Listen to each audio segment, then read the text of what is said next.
Le dictionnaire Larousse nous apprend que la définition du mot manipulation est la suivante. Action d'orienter la conduite de quelqu'un d'un groupe dans le sens qu'on désire et sans qu'il s'en rende compte. Au fil des ans, les psychologues et les spécialistes du marketing ont mené des recherches approfondies pour découvrir pourquoi on se laisse manipuler. Pourquoi est-ce qu'on fait ce qu'on fait? Qu'est-ce qui influence nos décisions? Après tout, en comprenant les motivations qui sous-tendent la décision d'un acheteur, il devient d'autant plus facile d'adapter votre message pour obtenir de meilleurs résultats à l'avenir. En maîtrisant ces secrets, ayant des racines psychologiques bien définies, vous pourrez exercer une influence afin de manipuler un client de façon honnête. Je vais vous montrer quelques-uns des mécanismes de persuasion les plus utilisés afin de les utiliser à bon escient ou évidemment apprendre à les reconnaître pour les déjouer. Cependant, n'abusez pas de toutes ces techniques. Si elles sont utilisées à mauvais escient, elles vont vous desservir plutôt que de vous aider. Selon Robert Cialdini, dans son livre Persuasion, les individus et les entreprises qui abusent de la manipulation ont non seulement une croissance moindre, mais leur rentabilité est aussi réduite. À cause du bouche à oreille négatif, vous savez que tout se sait à la vitesse des réseaux sociaux. Et croyez-moi, ça va très vite. Il faut donc utiliser ces techniques sans un esprit de persuasion pour vendre un produit ou un service dont le client n'a pas besoin, mais plutôt pour l'aider à faire son choix en ayant bien en tête de lui rendre service. Nous verrons donc 6 approches afin de vous aider à manipuler les gens de façon honnête. Les points communs, le storytelling, l'aversion aux pertes, utiliser toujours le nom du client, faire le miroir et offrir des choix. Un des meilleurs moyens de nouer des relations avec une personne rapidement, c'est de trouver des points communs. Nous sommes conditionnés pour aimer ceux qui nous ressemblent. Dans la vie de tous les jours, il est possible de rassurer un prospect en mettant en avant une passion commune, des amis communs, une ville où l'on a étudié, soutenir une même équipe de hockey, etc.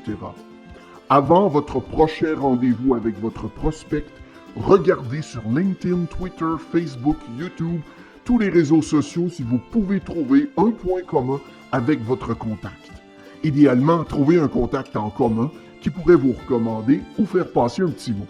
Le storytelling est une des meilleures manières pour faire passer un message. En effet, depuis notre enfance, on est conditionné à écouter des histoires, de bonnes histoires. Et au niveau des affaires, le storytelling consiste à ne pas présenter un produit ou un service de manière classique. Au contraire, on essaie de le rendre plus intéressant et attractif. Le plus simple, c'est de raconter l'histoire d'un client qui avait le même problème que votre prospect, qui a été résolu grâce à votre produit ou votre service. Il est toujours important de raconter l'histoire d'un client ayant vécu la même situation quand on présente un produit ou un service. De même, parler d'un témoignage client passe beaucoup mieux si vous le racontez sous la forme d'une histoire et non pas d'un cas client qui reste souvent assez neutre. Un autre principe psychologique clé qui influence les ventes et le marketing est connu sous le nom d'aversion aux pertes. C'est un élément clé de la théorie de la perspective du docteur Daniel Kahneman. Le principe suggère que les pertes sont psychologiquement plus puissantes que les gains. En d'autres termes, l'idée de ne pas perdre 10 $ est plus gratifiante que l'idée de trouver 10 $. Ça a même un impact sur des décisions qui semblent presque identiques. En fait, on préfère se faire donner 10 $ plutôt que de nous faire donner 20 $ et de nous faire ensuite reprendre 10. Vos clients sont tout aussi réticents à prendre des risques dans des situations d'achat réel. Ils préfèrent ne pas dépenser leur argent du tout s'ils estiment que l'achat risque d'être une perte, même si ça signifie qu'ils ne profiteront pas des avantages offerts par votre produit ou service. Donc, comment éviter ça? L'une des principales tactiques de vente consiste à dire aux clients potentiels ce qu'ils risquent de perdre s'ils n'achètent pas. Nous voyons cela tout le temps dans les titres de publicité car montrer aux gens comment votre produit ou service va les aider à éviter une perte est finalement plus convaincant que de leur dire ce qu'ils pourraient gagner.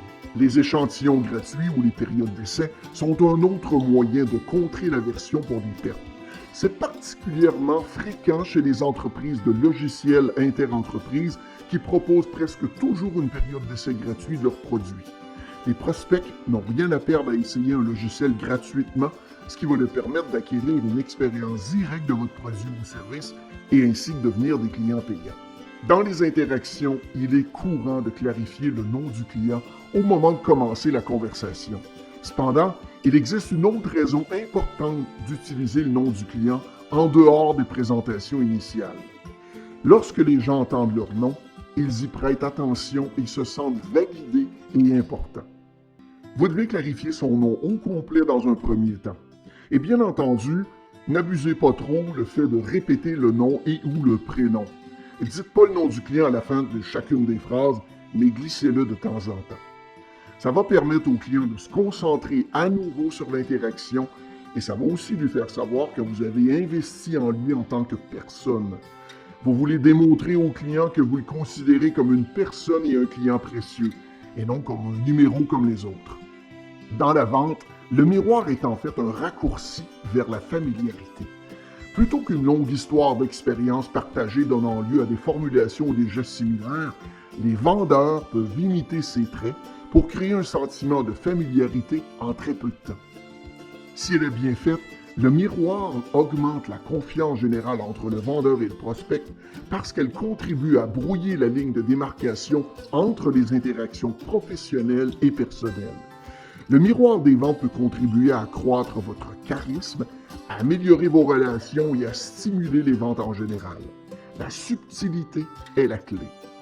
Les meilleures approches miroirs sont petites, simples et spécifiquement adaptées aux clients d'aujourd'hui. Si votre client s'assied et croise la jambe ou les bras, faites de même. S'il se penche en arrière en parlant, imitez le mouvement tout doucement. S'il s'assoit droit sur sa chaise, ne vous affaissez pas. Le fait de refléter la position du corps envoie un signal indiquant que vous êtes sur la même longueur d'onde que le client. Qu'il soit détendu, concentré, sérieux ou autre. De nombreux vendeurs sont amicaux et excités. Ils peuvent parler fort et rapidement pour transmettre leur passion pour un produit ou un service en particulier. Sauf que cette approche ne fonctionnera pas si les clients potentiels sont plus calmes et introspectifs.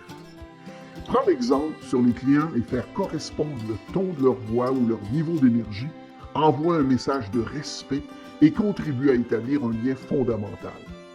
Votre client veut-il tous les détails de son achat, de son contrat et de ses paiements à l'avance? Ou est-ce qu'il est plus préoccupé par la situation dans son ensemble? Est-ce qu'il semble plus intéressé par les bavardages que par les chiffres de vente? Ou est-ce qu'il insiste pour obtenir des détails précis? Quel que soit leur style de communication, prenez exemple sur vos prospects et évitez de vous appuyer sur des discours de vente qui vous sont trop familiers. De nombreuses personnes ont un geste spécifique qu'elles utilisent de manière répétée pour souligner un point important. Par exemple, comme un signe de tête, un signe de main ou un haussement d'épaule. Si vous reconnaissez ce geste et vous l'exécutez de temps en temps et vous le reproduisez naturellement et tout doucement pour vos clients potentiels, eh bien, vous saurez que les professionnels de la vente peuvent renforcer la confiance générale de cette personne en les exécutant. Le principe est d'obliger un choix en orientant le client afin de l'amener à prendre une décision. Par exemple, à la fin d'un rendez-vous avec un prospect par téléphone, on peut souvent entendre « Merci pour toutes ces informations. Est-ce qu'on peut céduler tout de suite une réunion pour avancer sur votre dossier? Vous préférez jeudi à 10h ou vendredi à 11h? » En agissant de la sorte, vous amenez la personne à répondre au lieu de lui laisser le choix d'accepter ou de refuser le rendez-vous. C'est la même chose en magasin. Si un produit n'est pas disponible, un vendeur va vous dire « Désolé, j'en ai plus en stock, les produits arrivent jeudi. Vous préférez venir les chercher jeudi après-midi ou vendredi soir. » Et lorsque vous en arrivez à discuter de prix avec votre client, gardez toujours en tête d'offrir de 2 à 4 offres à votre client. Par exemple, dans le monde automobile, on peut toujours offrir au client de choisir entre un paiement pour une location long terme et un versement pour un financement. Dans tous les autres domaines, vous pouvez offrir au moins 2 termes de financement. On a fait le tour de nos 6 astuces pour améliorer votre pouvoir de persuasion. Cependant, n'oubliez pas que toutes ces techniques doivent être utilisées sans avoir comme objectif d'arnaquer un client, mais plutôt à l'orienter dans les bons choix et surtout avec l'idée que votre produit ou service saura l'aider au quotidien.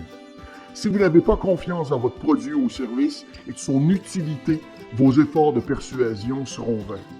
Tout le monde sait faire la différence entre un discours d'une personne sincère et passionnée et une personne qui est uniquement là pour vendre.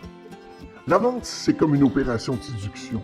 On peut améliorer son look, mettre du parfum, des beaux vêtements, mais il ne faut pas non plus mentir parce que la vérité finit toujours par éclater. De plus, si après l'achat, le client se rend compte de la supercherie en discutant avec d'autres clients, ou s'il se rend compte qu'il s'est fait avoir, vous pouvez être certain qu'il risque de vous payer toute une publicité dans les médias sociaux. Bon succès et bonne vente!